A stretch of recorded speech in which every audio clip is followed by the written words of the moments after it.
Hey everyone, welcome back.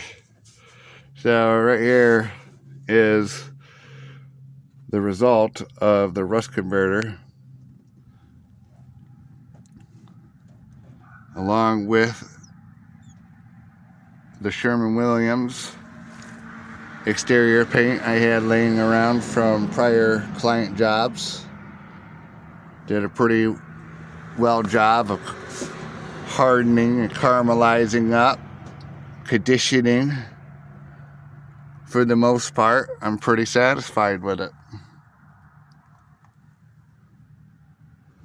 Now I'm about to use some tap screws to secure that flashing here I found laying around to the underside of this wheel well using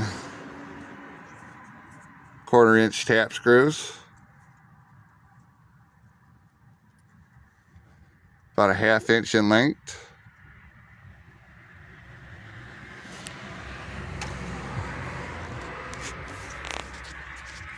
Now I want to attach these to good metal.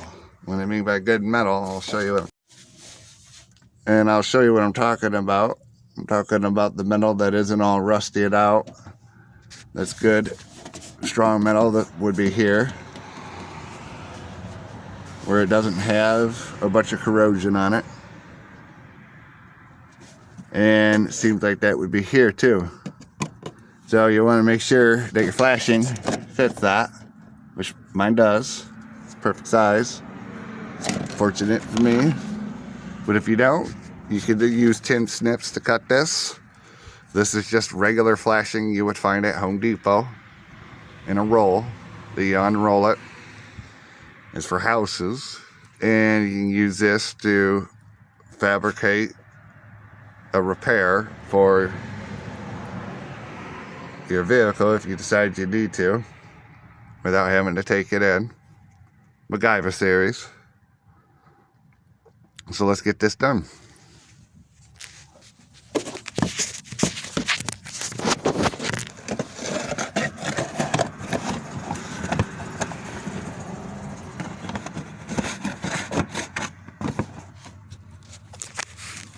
So it's going to be positioned about like that there.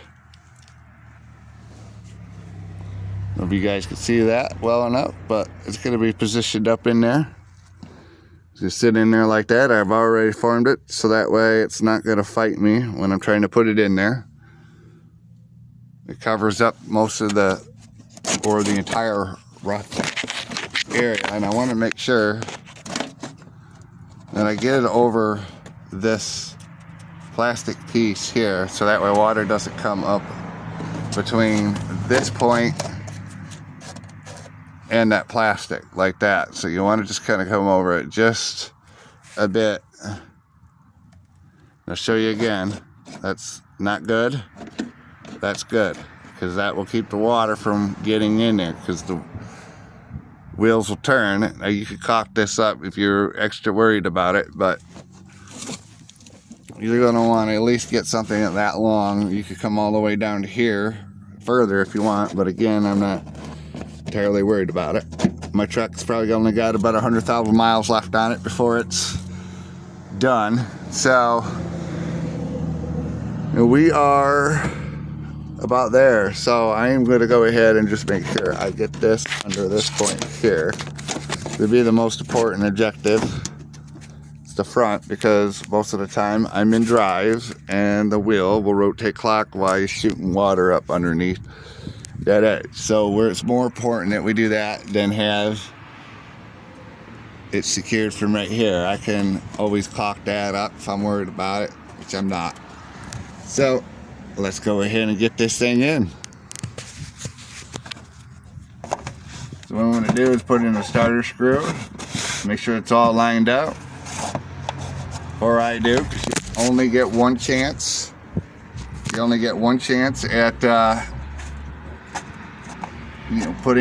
getting a hole in and making sure it's a nice tight fit, and not having to back something out and realigning everything. So here I got my tap gun ready. screw gun ready. I'll drop the first one in a very easy location, which will be right here on the side.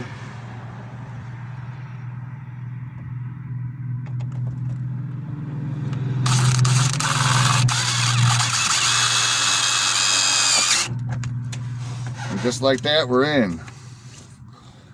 So that's the first one I put in there. I don't know if you can see it. And there you go. The first one right here above the wheel well. Right in the center of the action. Yeah, put it like this here. You guys can see that.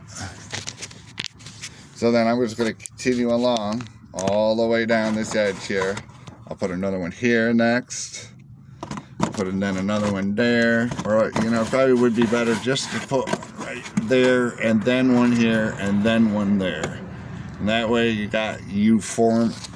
So what I'm saying is you put one right here, and then that way you have this to work with once you have that secured, and you can form that easier by sticking a tap screw right in the center in the first go.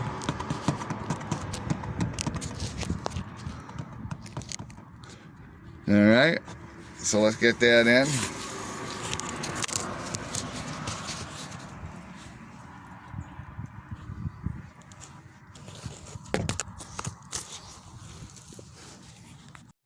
Okay guys, so I'm done with that, and this is the result, and I believe I'm going to leave that like this as far as this piece here. I decided I will put a smaller piece here that I do have sitting around, and I'll show you guys that. But as you guys already know from watching, I started with the first one here in the center. This would be right here, and then I put my next one here, coming all the way down to this point, and then also in this direction going down to this point where I stopped here. So I plan on putting another flashing behind this to cover this up. So it was not quite long enough. Now for this, I'm just going to caulk this area up and call that good. And that should just roll off down the plastic here. As long as it doesn't get on the metal, that's what we don't want. That won't rust. The plastic won't rust. This won't rust. So I didn't put anything on the back side here, and I'll tell you why I didn't do that. Because when the water shoots up and tries to get up into this wheel well, it'll just shoot up here and then fall back down. So it's kind of a little bit of a shield here to keep it from getting to the underside of this. As you can see, it's sitting right by my tire, almost right on the side of this tire here, on the other edge of that here, and this. So here is the result.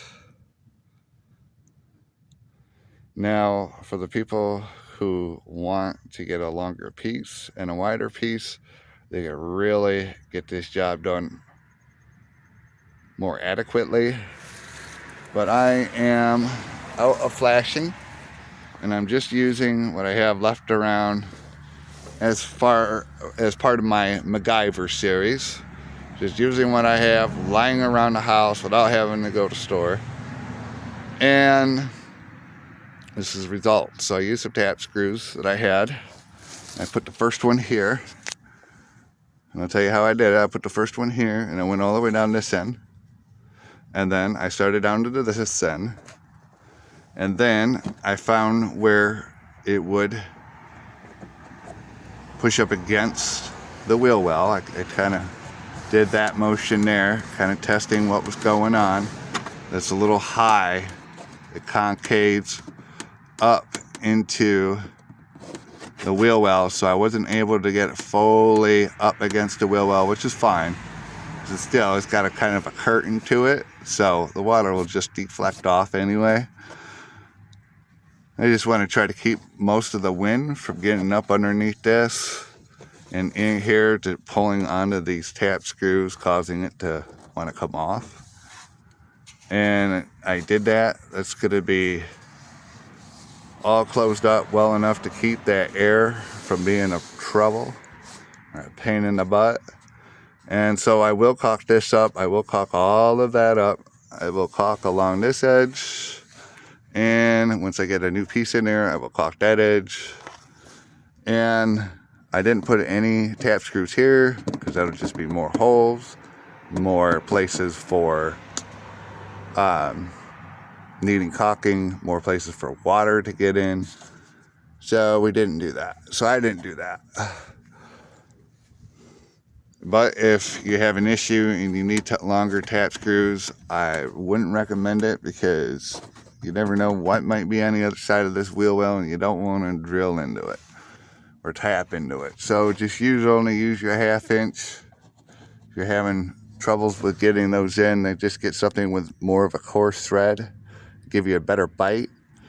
And when you kind of hear that thing ribboning down, you know that you're in some good metal and you know you're secure. So okay, now I'm going to put the other piece of flashing there, and then I'm going to finish this job up by caulking it after I rivet all of this down. And then we will paint it black, and I will be done as far as repairing this wheel well.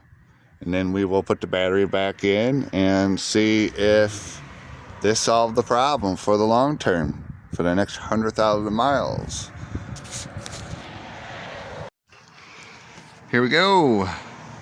We have the second piece of flashing installed. I cut it to the same size as the other one, or to the same width, and I cut it to about this length here, so from here to here, so I could just have enough to tuck it in underneath, or this part here, without having to take that out. So we are all tucked in. I pushed all of this here against the metal of the truck, or the wheel well of the truck, the best I can before caulking it. This will help keep the caulk all kind of uniformed in there and where we want it. If I got that down there, I could just throw some caulk in there and then push it up, and that will be fine. So here we go, guys. So I make sure all these corners are secured the best I can. We don't want wind getting underneath that or underneath this, catching that.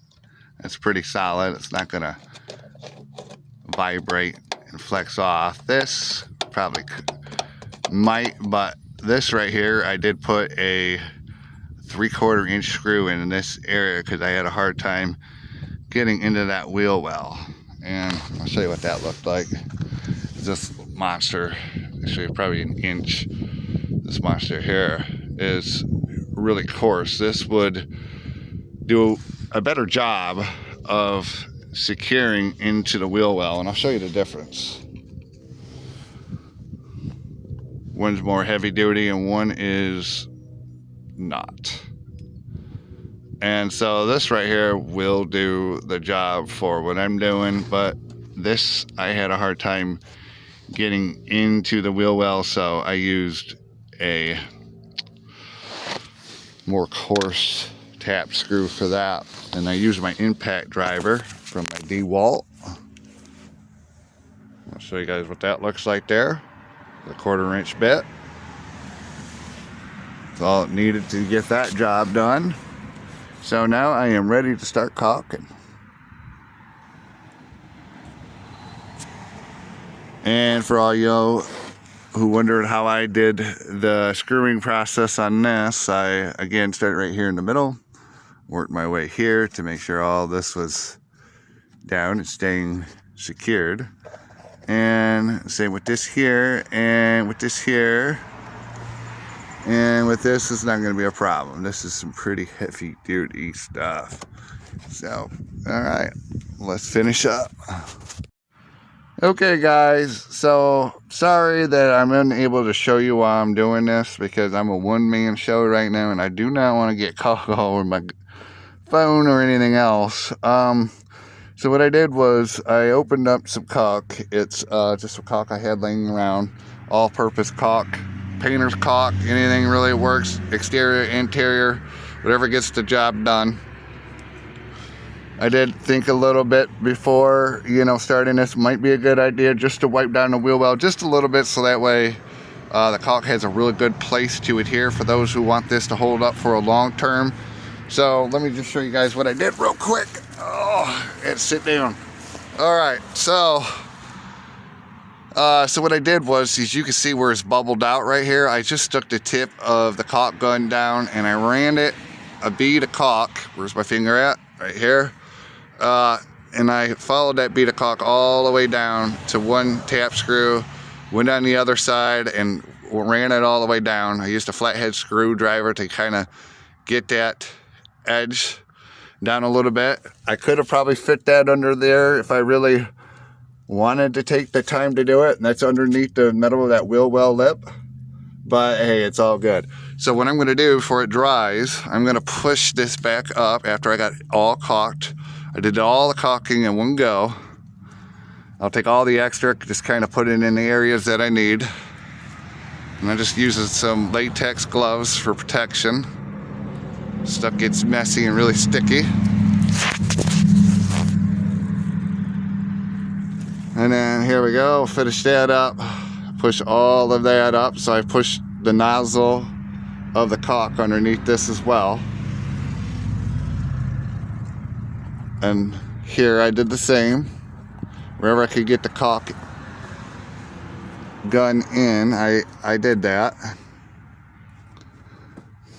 So I'm just kind of just pushing it all underneath this edge here and down into these gaps. See how I'm kind of, and that's how you're going to make sure that you don't have any holes for that water to get down into. For those who don't know how to use the caulk, that's how you do it. So like right there, that's a gap. You don't want that. That's a place for water to get into. So we're gonna come down here and get some extra if we can, and if we get too much out in one spot, we'll just put more in there. Just fill those gaps, and if you can, push the edges in. Fill these gaps in here, if you can, and push that gap in. So you're gonna wanna do that. So that way, that kind of sits uniform with the metal edging. And same with this guy here. Might need a tool to do it. I got some pretty tough fingers, so, but if you can, or having difficulties doing that, just get a flathead or something that's not gonna split the metal, but something that will push into it and form it to the way you want it.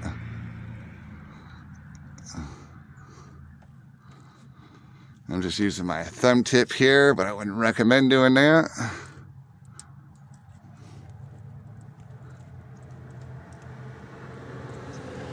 In any place that's low hanging, either you can slap another tap screw in it, or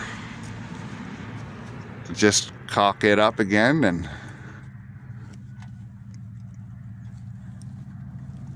but I think I'm pretty happy with all of that. I put some behind here as well, and I'll just run my finger over it to make it look smooth, so it don't look like crap. Just really gentle. Don't, if you have any rust sticking out, don't be rubbing your hand against it. You'll cut yourself. And be sure you don't have any of that going on. So these holes here, you know why these people that engineer these things put holes in the bottom of these fenders. It's just a place for water to get in and rot everything out.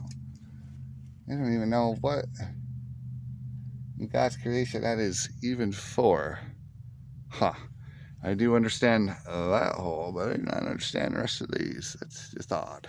It probably wouldn't be a bad idea to caulk those up too. I mean, well, let's get the rest of this cleaned up before it all dries up. Again, just kind of just fish it underneath the edge here. Make it smooth, you know. So that way once it dries, you won't get another shot at it. And just kind of run it down there. Make sure you don't have any sharp edges. I cut all this stuff to be smooth, so that way I don't have any sharp edges. I used a good sheet cutter tin snips to get that job done. So this is about good here.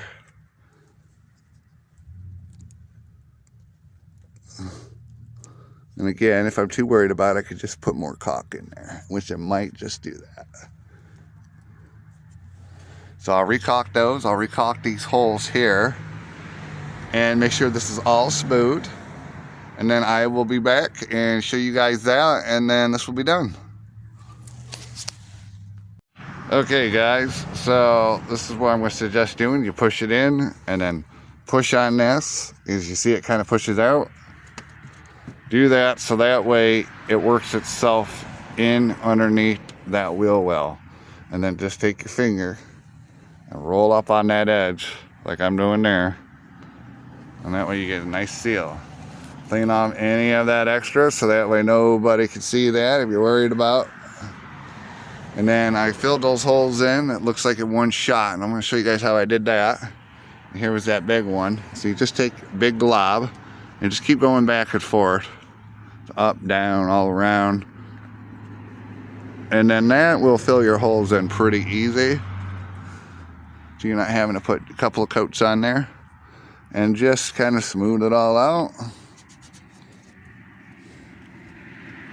I might need to put some more caulk in there. Looks like, well, as you can see, as I pushed on it, it did seal it up.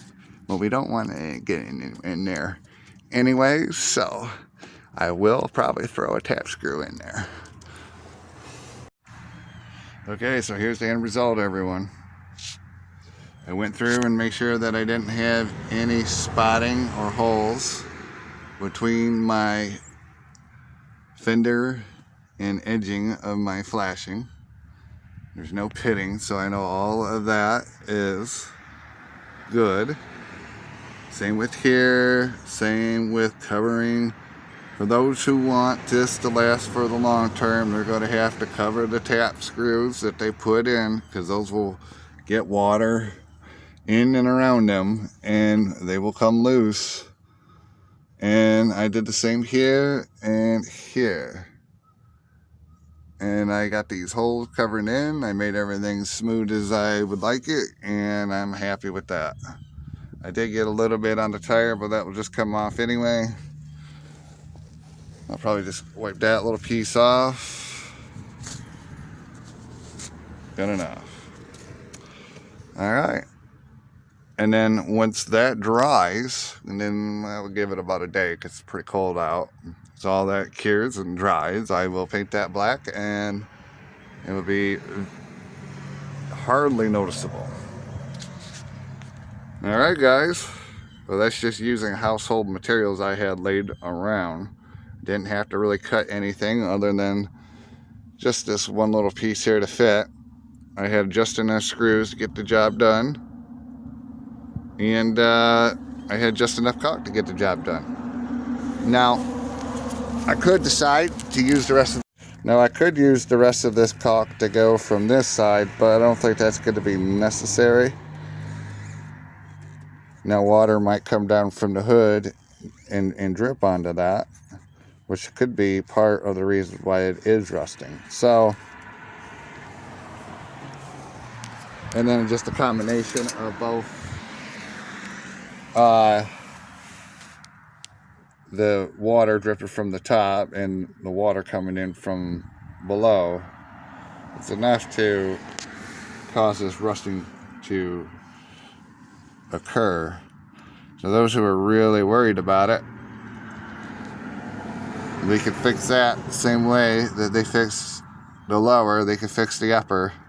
Sliding a piece of flashing in there, caulking it down, tapping screws in. I would look like, if I were to do it, I would go in here where there's good material left.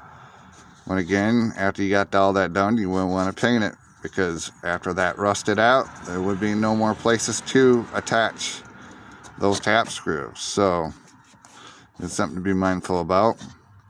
Am I entirely worried about this? Not really.